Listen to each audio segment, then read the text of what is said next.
Hello, it is I, Hannah, awkwardly uncomfortable on camera. Hannah, still, my face. Let's just get through this.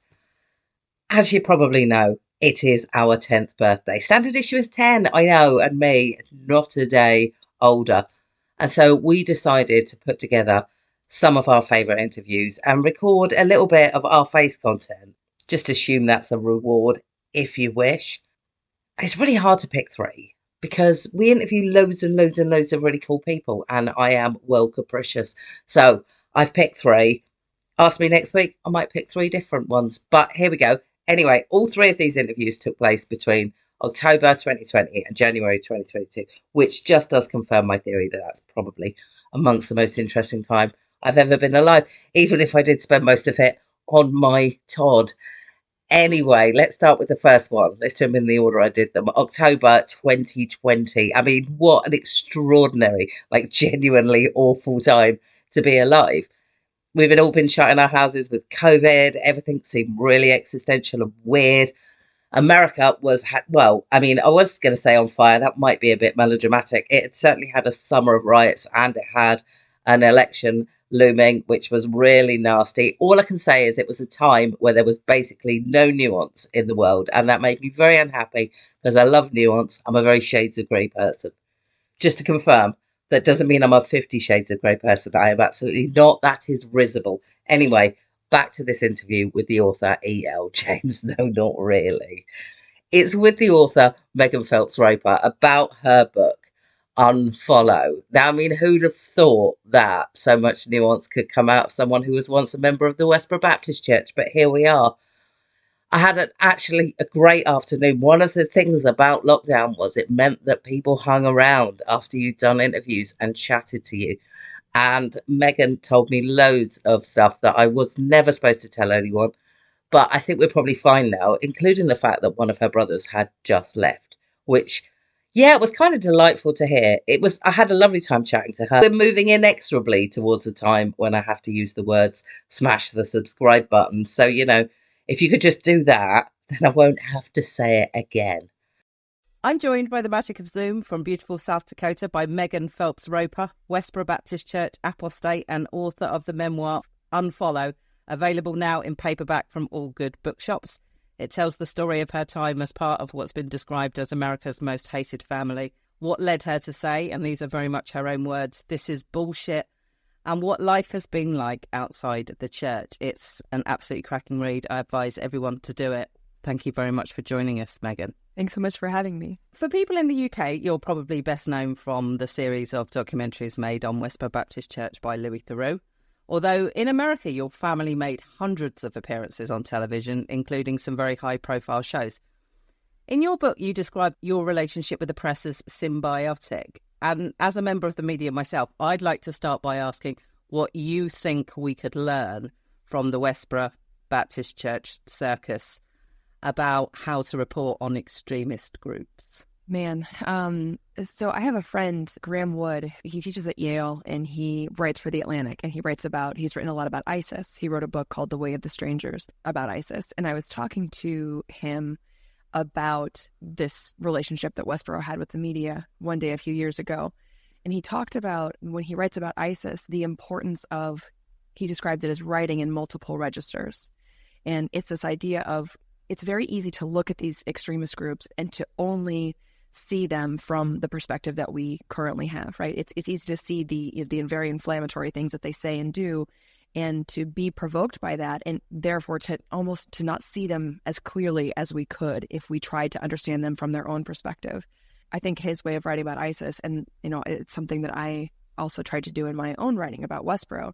I tried to write in such a way that Westboro would see themselves in it, that they would not feel like they were being caricatured, and that there is a lot of value in doing that, not because you're trying to platform their ideas or to, give them credence, but to really see them accurately, and therefore to be able to try to address what you're actually seeing, what's actually happening. I think that's how you help people find a way out of it. You have to be able to understand where they're actually coming from if you're going to try to help them find a way out of it, and to help other people not fall prey to the destructive ideas that groups like Westboro are propagating. You dedicate your book to your parents, which I have to say made me want to read it even more than I already did, because I think it signalled that what this book was going to contain was something that's actually missing in quite a lot of dialogue, which is nuance. That dedication was obviously very personal to you, but it also has the potential to be political. And I wondered, growing up the way you've grown up and speaking out the way you do now, is it possible for you to ever sort of separate the personal and the political? That's an excellent question. I do think it's possible. So, for instance, when I wrote that dedication, I was writing it to my parents. I write in the book, I think I do. I think it's still in there. We did a lot of revising. We did a lot of revising on that book. When I left, the day that I left, my cousin JL, who I was very close to, essentially told me that the only way that I was going to be able to live in the world would be to completely disown my family, to essentially make things up about them, to show that I have really changed, that this would be necessary for me, that nobody would allow me to move on from the church unless I completely, disowned isn't the right word, it's disavowed in every way, and to only speak bad things about them. And I couldn't do that. I refused to do that because that would require dishonesty from me, and it's not something I could do. She may have been right. I think that there are some people who really wanted me to say horrible things about my family, and that would have been a political response, right, for me to have changed those things. So I guess what I'm trying to say is that I think it is possible to separate the two. It seems like for me, at least these days, the political requires you to kind of reduce people to sometimes their worst characteristics, and to reduce people to those caricatures. It was people's refusal to do that to me while I was a member of Westboro that changed my life. And you can even see, like, by looking at the personal, by humanizing people, that you can actually have a much greater likelihood of accomplishing the political changes that you're looking for.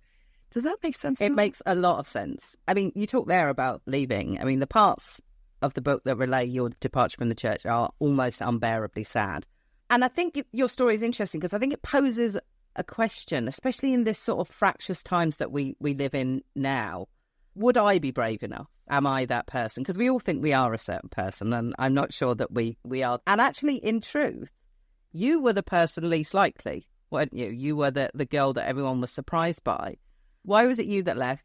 And why, of the people that have left, is it you that has seen the opportunity to use it as a positive experience and try and apply your lessons you've learned to the rest of us? I think about, the question about why me, why did I leave? I do not believe, I've thought about this a lot, and I don't believe that there is anything really particularly different about me. I think that or special is what the word I was looking for. I don't think there's anything special about me among the members of the church. I think that I responded in a very human way to people who treated me like a human being, people who recognized that to come at me with a kind of hostility that, they recognized how much it put people off at Westboro, for Westboro to go out and attack people and then to have people attack us in return. It didn't change anything. It was just this endless feedback cycle of hostility and controversy that never actually moved the needle for anybody inside or outside the church. It was just this kind of cycle. So when people toned that down and treated me with compassion, I found this concept in psychology. This was after I left. I've become very interested in psychology. No shit. You may not be surprised. But one of it's called non-complementary behavior. And the idea is that humans are wired for complementary behavior. We are wired to respond in kind. So when people come at us with hostility, we respond, defensively or, attacking back. But to do the opposite, like when somebody comes at you with hostility, to be kind, to be gentle in return. It's a very difficult thing to do, but it has the effect of, flipping the script, if you will, right? Mm-hmm. So when somebody is treating you nicely, like it also is difficult to be a jerk to them. And so when those people treated me that way, it opened the conversation, and in opening the conversation and really illuminating what each side actually believed, we were able to find, common ground. And for my interlocutors, they were people who were able to find these internal inconsistencies. And that was the opening for me. I think that, I was very lucky. I just happened to be the person who, was representing Westboro on Twitter in that moment. Yeah, since I've talked about how, the role of Twitter in my change of heart and mind, Westboro has become a lot more closed on Twitter. So when I was there, it was a very like free-flowing conversation. I had a little look this morning, actually, and an awful lot of their accounts are suspended. That is true. There have been several of them suspended. And the ones that aren't suspended don't spend nearly the time that I did in engaging with individual people. And actually, in other words, actually having back and forth conversations. You know, Westboro, even while I was there, they would say, you know, this should be a one-way conversation. You know, we have nothing to learn from these people.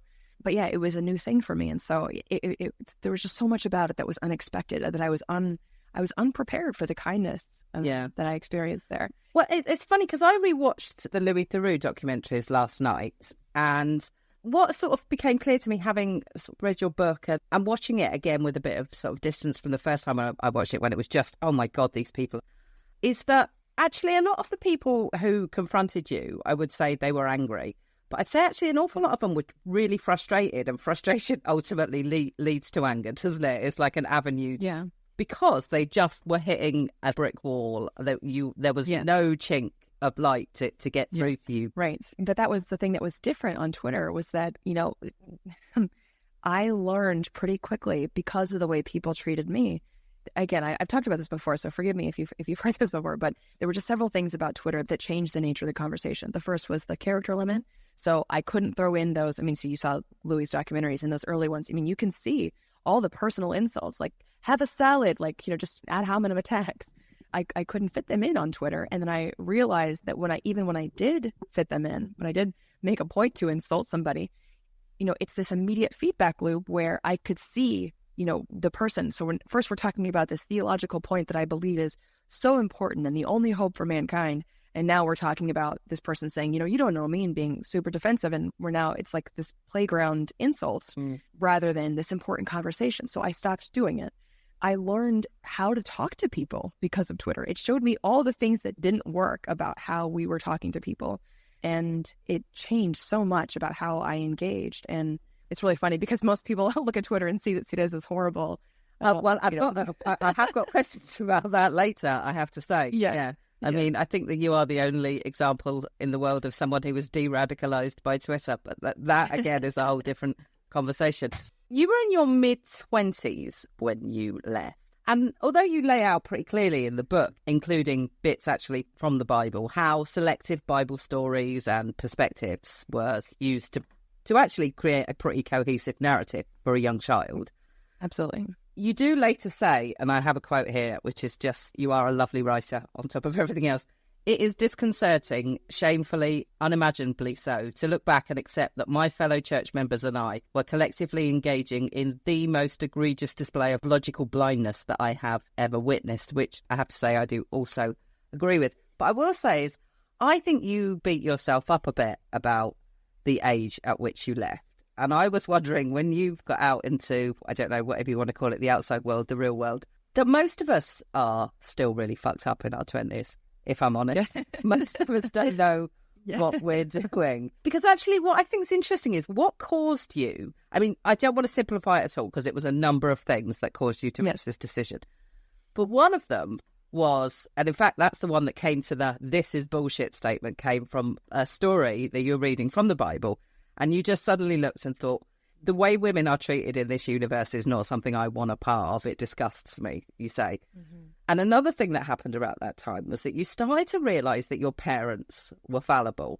And I think most people are in their 20s before they come to those conclusions, before women realise that the world is different for them, and before people realise their parents aren't heroes necessarily. It's just in your circumstances, the situation was just way bigger. Right, this very, very public display of destructiveness. Yeah, absolutely. And it is something, you know, again, there are some people who look at the fact that I was there for, 8 years on nearly, is that right? Eight and then almost 9 years after I could have left. As soon as I turned 18, I could have left. But you're right. I mean, I absolutely am cognizant of the fact that I'm not a person who can, the counterfactuals. I mean, I can think about counterfactuals, but I also know what was, and my devotion to those ideals. It wasn't like I could turn 18 and then all of a sudden forget everything that I learned up to that point. It's not like that's just not how it works. That it takes time, and it's a process for people to undergo that kind of change. And I actually have a friend who basically said the fact that it was over the course of a couple of years or less than a couple of years for this change, this massive change in your thinking to have taken place, that's actually really fast and a really dramatic change. And that kind of helped me reframe it a little bit. But again, I also understand why, people are sometimes upset about the fact that I was as old as I was. But again, again. I think it's because people see the signs and they think yes, that should be the warning sign. But within context of everything else that you go on to explain in the book, that's almost the least of it. Yeah, absolutely. I mean, it's very funny to think about, again, people have this view from the outside. It seems so clear to everybody outside of it how horrible this is. But when you're in it, and especially when you're raised in it, and the fact that most people in the church were raised in it, they were indoctrinated into this ideology from the time, we were very young. And when you are taught to frame things in a certain way and to interpret, it's not just you're taught the evidence, you're taught how to interpret all other evidence, all outside evidence. You are essentially inoculated against these ideas before you've ever been exposed to them in the real world, just naturally. One of the things when I was writing the book, I really tried to bring people into it the way that I came into it, not as a justification. Some people were upset about that too. They felt like I was trying to justify it. And really, it was just an explanation to help people understand not just Westboro, but like why people come to these kinds of positions and also how they eventually get out. You do a really good job of that. In the final chapters, you lay out quite clearly what you think that we could learn from your family's story. And it's probably best boiled down to the statement that you've already said it, that your family's mantra was, we have nothing to learn from these people. And that statement didn't work for them, and it doesn't work for the rest of us either. But you arrived into a world that was becoming increasingly polarized. And I mean, the last year, it's just been extraordinary. Knowing what you know, I mean, it's such a huge question, but knowing what you know, I mean, what's to be done? How do we start to have conversations with people that we would have previously said, I can learn nothing from you? So I gave a TED Talk about this a few years ago. Essentially, I was laying out 4 points. The first half of the talk is just, my story, but really the point of the talk is to talk about how we can talk to people we disagree with. And what it really is an encapsulation of what those people on Twitter did for me. And I think that the first point, and I think this is the most difficult thing to do, don't assume bad intent in the people that you disagree with. It's exceedingly difficult to do that these days because the narrative, we are taught this very oversimplified narrative that anybody who, for instance, supports Donald Trump, they must have all of these other characteristics, behind it. They must be racist, misogynist, but it works the other direction too. So many people on the right see people on the left as elitist bullies, essentially. Everybody feels like they're being bullied, but those narratives are caricatures. Again, it takes away the fact that we as human beings, we share so many things. And if we can find a way of connecting with those things, I lost my train of thought for a second there. Sorry, I was thinking about Scalia, Justice Scalia and Justice Ginsburg. It's something that I think people look at that now, and there are actually a lot of people who think that was a bad thing. That it was from a position of privilege, they were able to do those things, right? But really, we live in a society full of people with different experiences that have led them to different conclusions about the world, and that if we could be, to steal a line from Ted Lasso. I don't know if you guys watch Ted Lasso over there. No. It's this show on Apple TV with Jason Sudeikis playing. Anyways, it takes place in London. But anyway, ready. But there's a line where he talks about, and I just thought, oh my gosh, this is basically like this perfect encapsulation of the kind of attitude that I adopted after I left Westboro that I feel like has really served me well and helped me move on from that very black and white polarized way of thinking that I learned at Westboro. He says, be curious, not judgmental. And if you can train yourself, and it doesn't mean, and this is the epigraph of my book is this line from The Great Gatsby, reserving judgments is a matter of infinite hope. So it's not that you never make a decision. It's not that you never make a judgment about the rightness or wrongness of something. But when you are engaging with a particular person, if you can suspend that judgment for a moment and recognize that this is a person on a journey, that's what people did for me, right? They recognized that where I was at Westboro, I didn't have to be there forever, that I was a human being and that they could add to my experiences and help me find a better way. They could help me find a way out. So if we really want change, if we really want to be able to have a functioning society because again, we are all in this together, whether we like it or not. We share a country, we share a world. And if we just see other people as being enemies that we need to vanquish rather than humans that we need to persuade, it's just going to keep ramping up into this horrible cycle that we see of dehumanization and anger and rage and outrage and self-righteousness. And those things don't move the needle. They don't help people change their minds. Indeed. I saw a YouGov, I've got it here, YouGov survey recently that showed in 2017, 8% of Republicans and 8% of Democrats felt that violence could, to some degree, be justified to further political aims. And in 2020, that's gone up to 36% of Republicans and 33% of Democrats. I mean, you tell me, tell our listeners, tell the world, did violence that was meted out on your family ever change any hearts and minds? Absolutely not. The only thing it did was make us feel persecuted, that it was evidence of our righteousness and the evil of the other side, that they were willing to do those things. It really has the effect of pushing you deeper into those ideologies. It does not change minds, I don't think. And man, once we leave words, right? Once we leave discussion and arguments and debate, once we leave that, violence is all that's left to us. And do we really want to go there?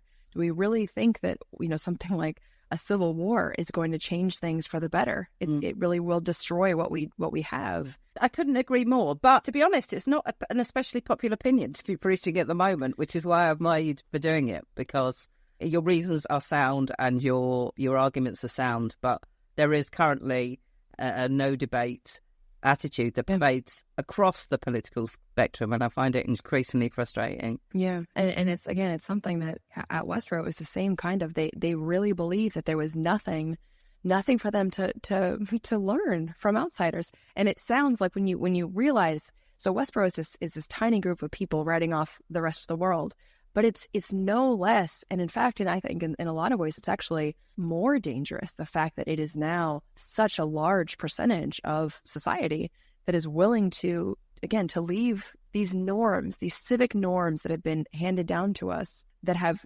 so radically improved the world and human experience in the world, yet to leave those off in favor of these very base instincts. It's very understandable, but if I feel like we have to find a way to step back from the brink and just return to the table and try to find a way forward together.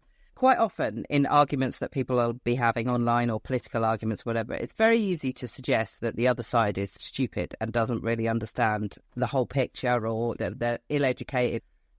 And your family, a bunch of actually really, really clever people, almost all of them are lawyers, smart people. And I think we forget that. We forget the picture that you're not necessarily talking to someone who doesn't know the same information that you do. They've just decided to interpret it in an entirely separate manner than the way you've decided to interpret it. Right. And I think it's also very easy to see the intellectual, moral, however you want to put it, the shortcomings of people on the other side. You can see the things that they're missing, right? Because you have an experience, for whatever reason, you have an experience that shows you something that you believe this other person is missing. But it's very difficult to recognize your own shortcomings. Yeah. So I talk about in the book this idea, I wish I could remember where I first read this phrase, but it's epistemological humility. And to me, it's this idea of this recognition that each of us only has this very narrow view of the world, right? No matter how long we're alive and how much we learn, there is an enormous amount of information and knowledge and experience that other people have that we do not. And so, again, it's not to say that you never take a position on something, but when you recognize the limits of your understanding, it helps you to maintain the sense of humility long enough to be able to listen to other people's experience of the world. Not always necessarily, it's not always going to change your mind, but if you are willing to be open to those things and to be changed by that information that's outside, it is kind of a counterpoint to these cognitive flaws that we as human beings are all subject to. Things like confirmation bias and motivated reasoning, cognitive dissonance, all these things that limit and distort our view of the world, right? So it's easy to see in other people, but if we can turn it around and recognize that we too have those flaws and to be willing to listen. Again, I think this is the greatest difference in the way that I experience the world now. You can see it in those early films, that Louis made, I just speak with this incredible certainty and condescension that anybody could possibly, how could they possibly think differently? And you can see how ridiculous that is looking at me doing it. But when we're doing it, as part of this, broader society, we fail to recognize that there are still things that we can learn from people on the other side. Do you tend to watch that stuff back? And what sort of experience is that to see yourself in that place? Man, I couldn't do it for a long time. It was really difficult. I sometimes speak at, like universities or with faith groups and things. And I often would start it after a certain amount of time. I would start it with this clip from a video where I was just chewing this person out on the picket line. And it was really difficult to do, but I thought it was really important to show people, like, that's what I was. Like, that is how I thought. It's how I believed. It's how I behaved. And for me, it's been very important because, as time goes on and the further away that I get from Westboro, sometimes it would be easier maybe to forget some of those things that I really did, the depths of what I thought and believed and how I acted. I don't want to forget those things because it helps me empathize with people who, when I see people behaving in ways that I believe are unconscionable or inexcusable, or where I start to think like they must know that this is wrong. Again, when I know better, I know how easy it is to get trapped in that way of thinking. So it's something that I just can't forget because it, again, has so profoundly changed my life when people who saw me in that way and had grace for me in that moment. It helps me have grace for people now, and try to live this value that I have so come to espouse and believe so strongly in. Finally, let's go on to that question about Twitter. Because, like I say, what I love about your story is that it takes place in the sort of the early golden days of Twitter, sort of the Arab Spring. But today it does seem like an entirely different place. In fact, there's a bit in your book where you talk about holding a sign when you are, I don't know, I would say probably 10, maybe. You are holding a sign, and it was during the same week that obviously Princess Diana and Mother Teresa died, and you were holding a sign that said 2 whores in a week, which is so absurd it's almost funny. And at the same point, I thought, if that happened tomorrow, I could totally imagine someone putting that on Twitter. I feel the standard of public debate has slipped to such a degree that some of the things that were on your signs could now turn up on social media. So I wanted to know, what do you think that, again, this is a massive question, what do you think tech firms need to do to try and amp down the hatred and facilitate actual conversation? Yes, I mean, I've thought about this before, and I listen to the proposals that people make. It seems like so much of it comes down to censoring speech, and it's not that I am a free speech absolutist. I absolutely believe that things like doxing and actual threats of physical harm, like those are things that should not be allowed. They're not allowed in any other context. They are actually illegal in the United States, even with the First Amendment. So I'm not an absolutist, but I am generally against censorship for a number of reasons. But to get to your actual question, what can tech firms do? I tend to think less of what they can do because it's so big and it puts all of the responsibility on them. Yeah. Whereas I do believe we all have this responsibility. The way I've talked about it before is like, it seems like we're looking for a technical solution to a cultural problem. Right now, it seems like so many of us, like we recognize that what gets us social points is to speak poorly of the other side, to point out the hypocrisy. And we're really only, when we do those things, generally, we're speaking primarily to our own side, to people on our own side who already agree with us. We're not actually trying to reach people on the other side to change hearts and minds. And so I've talked before about this quote from one of my favorite writers, Marilyn Robinson. A few years ago, she said, "The language of public life has lost the character of generosity." I end my TED Talk with basically a plea. Sometimes it seems like we get into these arguments where the argument is about which side deserves more empathy, which side is worse. And rather than recognizing that we can decide how we react, how we personally are going to engage. And if we can, refuse to be provoked and to be deliberate about engaging with empathy and with compassion, actually trying to understand the other side and to listen and to reach out in ways that are actually more likely to result in actual change of mind and real conversation. even if no minds are actually changed. Those are things that we can control, and that as individuals, I feel like it is our responsibility. And the more of us who are willing and able to engage in that way, the more likely we are to actually change hearts and minds. We recently interviewed the author Laura Bates, who's written a book about the online manosphere, the radicalization of young boys and incels. I believe in certain instances there that the tech firms have something to do. But yeah, and I'm not trying to completely... Yeah, right. I mean, I absolutely get that. But also, you're right, there is a level of... my New Year's resolution in 2020 was to try to stop making knee-jerk reactions. And man, I picked a really hard year to try and carry that out. Read further than the headline, read an opposing view to check. Because you look at things like, like the Covington video, and you just think the world is not what it first appears on a 15-second video grab on Twitter. And I've really got to fight that urge not to just retweet it and go, this is disgusting, la, la, la, and actually know more about it. So I suppose it's really funny. Degree, it's everybody's responsibility to try and do that. Yeah. Yeah, absolutely. It's really funny that's actually one thing that I... again, having come from this place where Westboro, we recognize that the media was wrong about us, 98% of the time. There was all kinds of, and I mean actual factual misinformation in these articles, not just that they were saying bad things about us. So we would recognize they were wrong about us, and then we would turn around and use a single newspaper article to completely condemn some random person who we have no idea. We really have no idea what the actual story is. Or a whole country. Yes, picking a war with Sweden. God, it's Sweden. Like I say, many parts of it are so absurd. They are. I know. It's funny. It becomes funny. Yeah, absolutely. But yeah, so it's so funny though, because now having left Westboro, I write in the book about how it is a relief and a privilege not to have to immediately condemn people the moment I see them because a woman has her hair cut, or she's wearing makeup, or some random, it's just one of those things. And this is actually what's funny is there's a Bible verse about this. It says, he that answereth a matter before he heareth it, it is a folly and a shame unto him.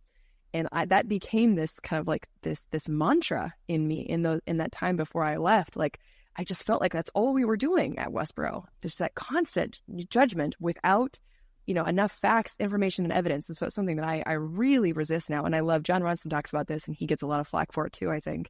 Just the need to pause and wait a couple of days until the information actually comes out before you jump on this piling on and public shaming this person. Yeah. Again, I try exceptionally hard not to get involved in that. I just feel like it's an attempt to be more of a human being on social media. Absolutely. It's a worthy goal. Thank you. I have to say, your Unfollow is definitely the book that 2020 needs. People can get it in all good bookshops, although I'm going to slam in a recommendation as I listened to the audiobook, and I can certainly recommend that. Thank you so much. I can't tell you how many times I rewrote certain sentences knowing that I was going to be reading the audiobook, and to be able to, I didn't know how I was going to get through that whole part in the middle, the part leading up to leaving. But they were wonderful. Yeah, I really missed reading aloud, so that was really because we did it all the time in my family. So it was really an experience. As someone who writes stuff down that I then have to say out loud as part of my job, I construct these amazing sentences, and then I think, oh my God, you knew you were going to have to read that out loud. Why have you made it so elaborate? Why did you go with so much alliteration? Why have you done this stuff? Right? Why have you made it so hard for yourself? Absolutely. If I ever read an audiobook, it will be Hannah got up. Then she had breakfast. Cut it down. Thank you so much for your time. This has been super interesting. It's so lovely talking to you.